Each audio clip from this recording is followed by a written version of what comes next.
আমরা দুজন কিন্তু নিজেরাও জানতাম না আমাদের স্বপ্নগুলো এভাবে কোনোদিন পূরণ হবে। কিন্তু আমরা দার্জিলিং যাব কোনো প্ল্যান ছাড়া হুট করে, এরকম কিন্তু আমরা ঘর থেকে বেরোনোর আগেও ভাবিনি।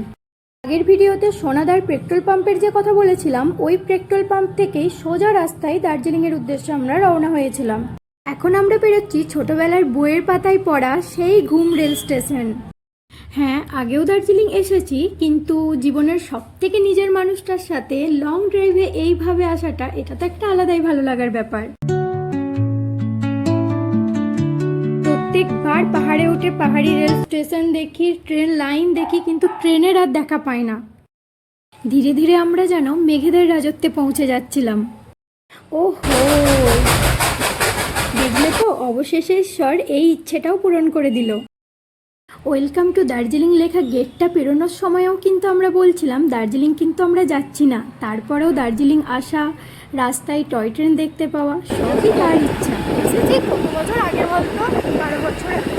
ওই যে আগেই বলেছি, আমরা কি ঠিক করে রেখেছি সেটা বড় কথা নয়, ঈশ্বর আজকের দিনে আমাদের জন্য কি কি ঠিক করে রেখেছেন সেটাই বড় কথা। দার্জিলিং তো 2-1 ঘন্টার জন্য নয়, পরে কখনো এসে স্টে করব। আজকের জন্য আপাতত দার্জিলিং চকবাজার আর ম্যালের উদ্দেশ্যে আমরা যাচ্ছিলাম। ব্যাস, বাইক কিন্তু এখানেই স্টপ। বাইক এবার বাইক স্ট্যান্ডে রেখে দিয়ে হেঁটে হেঁটে যত ইচ্ছে ঘুরো। সকাল 10টায় বেরিয়েছি বাড়ি থেকে, আর দার্জিলিং পৌঁছতে বিকেল 5টা বেজে গেছে। প্রচণ্ড খিদে পেয়ে গিয়েছিল, তাই একটা রেস্টুরেন্টে ঢুকে পড়েছিলাম কিছু খাবো বলে। আর বিকেল হয়ে গিয়েছিল তো, তাই চাউমিনই অর্ডার করেছিলাম। সারাটা দিন ঘোরার আনন্দে আমাদের আর কিছু খেয়ে ওঠাই হয়নি। খাওয়া দাওয়া করে নিয়ে হাঁটতে হাঁটতে আমরা সেই জায়গাটার উদ্দেশ্যে যাচ্ছিলাম। কোথায় বলো তো? ওই যে দার্জিলিং এসে যে জায়গাটায় কেউ ছবি না তুলে বাড়ি যায় না, সেই জায়গাটায়।